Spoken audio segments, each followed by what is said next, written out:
대통령과 카풀을 한 멤버였다는 인연이 국가 주요 직책 인사와 관련해 회자되는 것부터 민망하기 그지없. 윤 대통령은 검찰총장 때도 자기 사람 챙기기 인사로 눈총을 대통령이 돼서도 이런 인사 행태를 되풀이하는 것은 한심한 일입니다.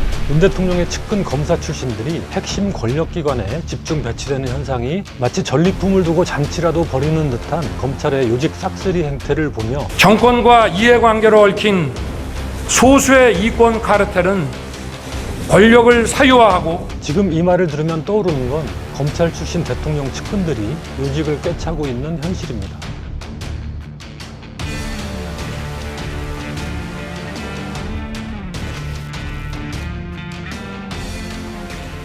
안녕하십니까. 한겨레 논설의 박용현 논설위원입니다.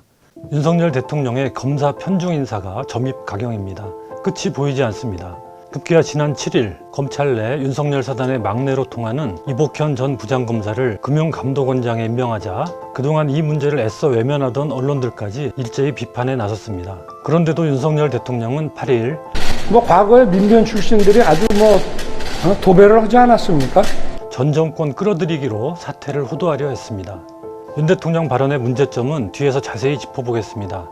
우선 해도 너무한다는 말이 나오는 검찰 편중 인사의 문제점을 4가지로 압축해 짚어보겠습니다. 첫째, 사적인 인연. 대통령과 카풀을 한 멤버였다는 인연이 국가 주요 직책 인사와 관련해 회자되는 것부터 민망하기 그지없습니다. 공정거래위원장에 내정된 것으로 알려진 강수진 고려대 법학전문대학원 교수는 1990년대 윤 대통령과 수원지검 성남지청에 함께 근무하면서 카풀을 한 인연이 거론됐습니다. 강 교수가 공정거래위원회 송무담당관이나 공정거래 분쟁조정협의회 조정위원을 지냈다지만 대학에서 연구하는 분야는 형사법 실무입니다. 이런 정도 경력으로 공정거래위원장에 적합한 능력을 갖췄는지는 회의적입니다. 사적인 인연이 작용한 것이 아니냐는 지적이 나오는 게 당연합니다. 그러나 윤 대통령은 8일 강 교수가 후보군에서 제외되느냐는 기자 질문에 전혀 아닙니다. 성남지청 카풀 멤버에는 인호공 신임 법무부 차관도 들어있었다고 합니다. 연합뉴스를 보면 한 현직 지청장은 후배 검사들에게 앞으로 수사에 신경 쓰기보다는 카풀을 잘 구하라고 조언해야 할 판이라고 말했다고 합니다. 이보다 더 심각한 것은 개인 소송을 변호했던 검사 출신 측근 인사들을 공직에 기용한 점입니다. 지난 3일 국가정보원 기획조정실장에 임명된 조상준 전 검사장은 검찰 내 윤석열 라인의 핵심이자 도이치모터스 주가 조작 사건으로 수사받는 김건희 여사의 변호인을 맡았던 인물입니다. 앞서 법제처장에 임명된 이완규 전 차장검사도 윤 대통령의 대학 동문이자 사법연수원 동기일 뿐 아니라 대통령 장모 사건의 변호인이었습니다. 윤 대통령이 검찰총장 당시 징계를 당한 데 불복해 소송을 냈을 때 그 대리인이기도 했습니다. 자신과 가족을 위해 일했던 측근들을 딱히 전문성도 없는 자리에 앉히니 고운 인사라는 비판이 나오는 것은 당연합니다. 대통령실 인사를 보면 아예 대검찰청을 그대로 옮겨놓은 듯한 착각마저 일으킵니다.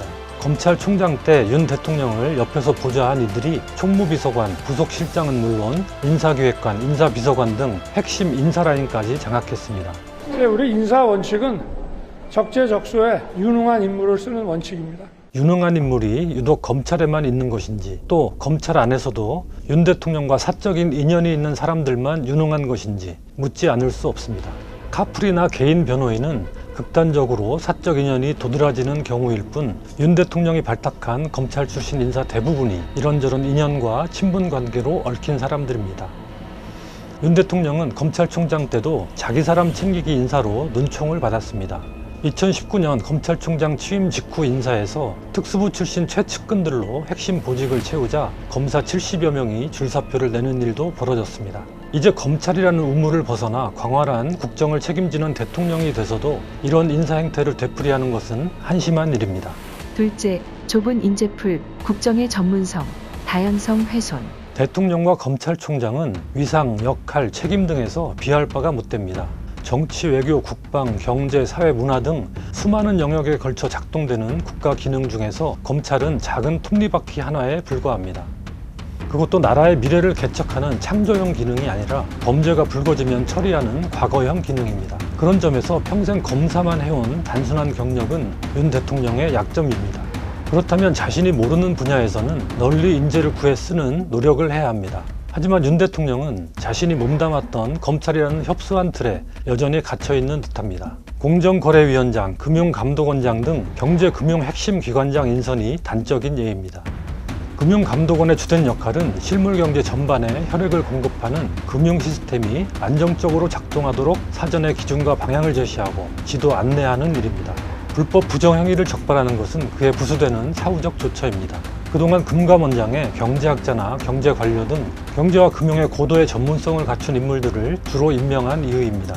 이복현 신임 원장은 경제학과 회계학을 전공한 사람이고 또 오랜 세월의 금융수사 활동 과정에서 금감원과의 협업 경험이 많은 사람이고 수사를 해본 분야라고 해서 다 안다는 식의 인식은 수사 만능주의라는 지적도 나옵니다. 사후적 제재에 집중할 경우 금감원이 사정기관으로 변질되고 금융의 활력을 오히려 떨어뜨릴 수 있다는 우려도 있습니다. 발표 몇 시간 만에 취임식을 가진 이 원장은 다음날 기자들이 여러 질문을 쏟아내자 살펴볼 시간을 달라는 말을 반복했다고 합니다. 얼마나 준비가 됐었던 건지 의심스럽습니다. 국가보훈처장을 검사 출신이 맡은 것도 생뚱맞은 경우입니다. 박민식 신임 보훈처장의 선치는 베트남전에서 전사한 국가유공자입니다. 하지만 수십만에 이르는 국가유공자의 가족이라는 점이 사상 첫 검사 출신 보훈처장을 발탁해야만 하는 이유를 설명하지는 못합니다. 박 처장이 분당갑 보궐선거 불출마를 선언한 데 대한 보훈 인사라는 지적도 나옵니다. 윤 대통령의 이런 인사 스타일은 자신감 결여 때문이라는 생각도 듭니다. 윤 대통령 쪽은 같이 일해본 사람에 대한 신뢰를 강조하지만 이는 뒤집어 보면 새로운 인물에 대한 기피입니다. 대통령으로서 바람직하지 못한 태도입니다. 복잡다기한 전체 국정 영역을 아는 사람으로만 이끌어가는 것은 불가능하기 때문입니다. 시스템을 통해 적임자를 찾아 전문 분야를 맡겨야 하고 대통령은 정치력과 리더십을 통해 국정을 장악해야 합니다. 그럴 자신이 없으면 편하게 대할 수 있는 자기 사람만 찾게 되는 것입니다. 이렇게 인사가 이루어지면 국정의 전문성과 다양성은 훼손될 수밖에 없습니다. 국정 운영이 검찰이라는 좁은 시야에 갇힐 위험성이 큽니다. 셋째, 권력기관 장악한 이너서클. 끼리끼리 인사의 또 다른 위험성은 이들이 공식적인 국정의 틀을 벗어나 이너서클을 형성할 수 있다는 점입니다.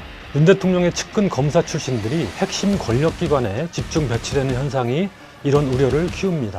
윤석열 라인의 핵심인 한동훈 법무부 장관 임명으로 대통령의 검찰 직할체제에 대한 비판이 나오는 가운데 또 한 명의 윤석열 라인 핵심인 조상준 전 검사장이 국정원의 조직과 예산을 틀어주는 기획조정실장에 임명됐습니다.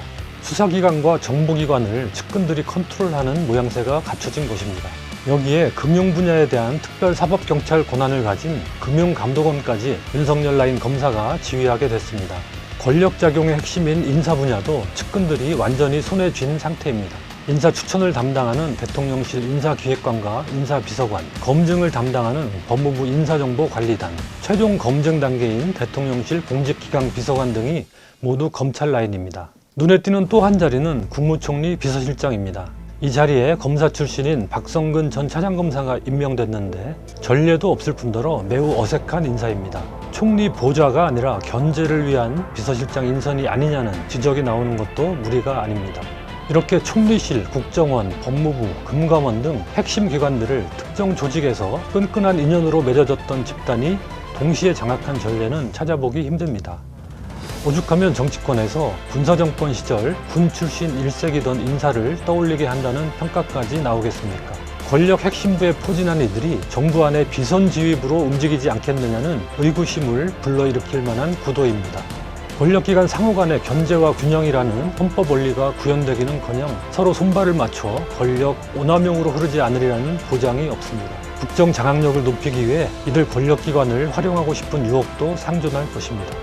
넷째, 검찰의 특권 계급 이익 집단화. 검찰 출신이 국정의 모든 분야에서 자리를 꿰차고 권력과 영예를 누리는 시대가 도래했습니다. 검찰 출신이 아니면 명함도 내밀 수 없게 됐다는 자주 섞인 말들이 관가에서 흘러나옵니다. 검찰이 특권 계급이라도 된 듯한 양상입니다. 검찰은 법과 원칙을 누구보다 소중히 다뤄야 하는 직역입니다. 그런데 과거에 커다란 과오를 저지른 인물까지 불문곡직 대우를 받고 있습니다. 2013년 서울시 공무원 유우성 씨를 간첩으로 조작해 기소한 사건의 이희원 전 검사가 대통령실 공직기강 비서관에 임명됐습니다. 이 사건으로 징계까지 받은 사람입니다. 이렇게 후한무치하고 우스꽝스러운 인사도 없을 것입니다. 윤재순 대통령실 총무비서관도 검찰 재직 시절 성추행으로 징계를 당했습니다. 윤재순 비서관 대해서는 당에서 조금 우려가 나오는데 좀 어떻게 판단하고 계신지 여쭤볼 수 있겠습니까? 다른 질문 없죠? 네, 좋은 하루 보내세요. 아무리 법과 원칙을 어겼어도 충성과 의리로 용서받고 나아가 정부 요직에 등용되는 집단. 검찰은 이제 치외 법권지대가 된 듯합니다. 마치 전리품을 두고 잔치라도 벌이는 듯한 검찰의 요직 싹쓸이 행태를 보며 검찰이 그토록 강조해왔던 법치, 정의, 공정 따위의 명분은 어디로 간 것인지 어리둥절하기까지 합니다.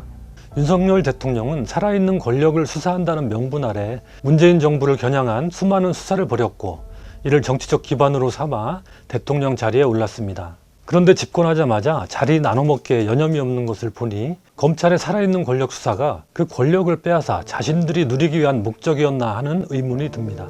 검찰이 검찰권을 이용해 정치적 권력을 만들어내는 정치 집단화를 넘어 그 열매를 독식하는 이익 집단화에 이른 게 아니냐는 생각마저 들게 합니다. 검찰 독식 인사에 대한 비판이 일자 윤 대통령은 과거 민변 출신들이 도배를 하지 않았느냐고 했는데 자신의 실책을 과거 정부에 덮어씌워 비판을 모면하려는 비겁한 수법입니다. 문재인 정부에서 시민단체 출신들이 많이 등용된 것은 맞지만 민변뿐 아니라 다양한 단체에서 분야별로 활동해온 시민사회 인사들이 각자의 전문 분야에서 국정에 참여한 것입니다. 검찰이라는 특정 국가기관 출신들이 분야를 가리지 않고 요직을 독점해가는 지금의 인사 행태와 동일선상에 놓고 이야기할 성질이 아닙니다. 게다가 윤 대통령의 말은 자신이 비판해온 과거 정부의 방식을 자신도 따르겠다는 식입니다. 엄색하고 앞뒤가 맞지 않는 논리입니다. 자신은 과거 정부와 다르게 하겠다고 말하는 게 정상 아닙니까? 현재의 인사 행태에 대한 정확한 비판의 표현은 윤 대통령 자신의 연설에서 찾을 수 있습니다. 정권과 이해관계로 얽힌 소수의 이권 카르텔은 권력을 사유화하고 책임의식과 윤리의식이 마비된 먹이 사슬을 구축하고 있습니다. 지금 이 말을 들으면 떠오르는 건 검찰 출신 대통령 측근들이 요직을 꿰차고 있는 현실입니다.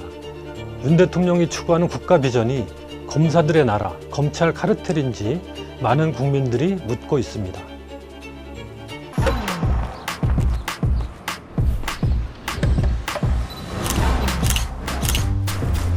관심이 필요한 환경 문제. 당신의 자리에서 볼 수 있도록 한겨레가 펼쳐 봅니다. 펼치면 보이는 세상. 한겨레 신문 돗자리. 한겨레가 전해왔던 환경 기사들을 채워 신문 돗자리를 만들었어요. 버려진 페트병 40개를 재활용했죠. 우리는 쓰레기가 많이 발생하는 장소에서 신문 돗자리를 나눠주었어요.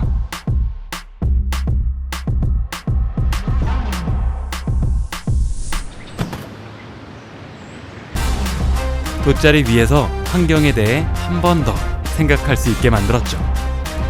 세상에 필요한 이야기가 더 알려지길 원한다면 지금 여기 한겨레의 벗이 되어주세요.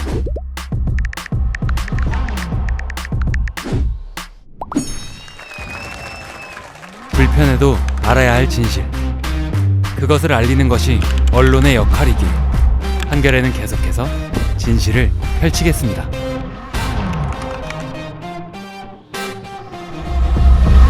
한겨레 서포터즈 벗.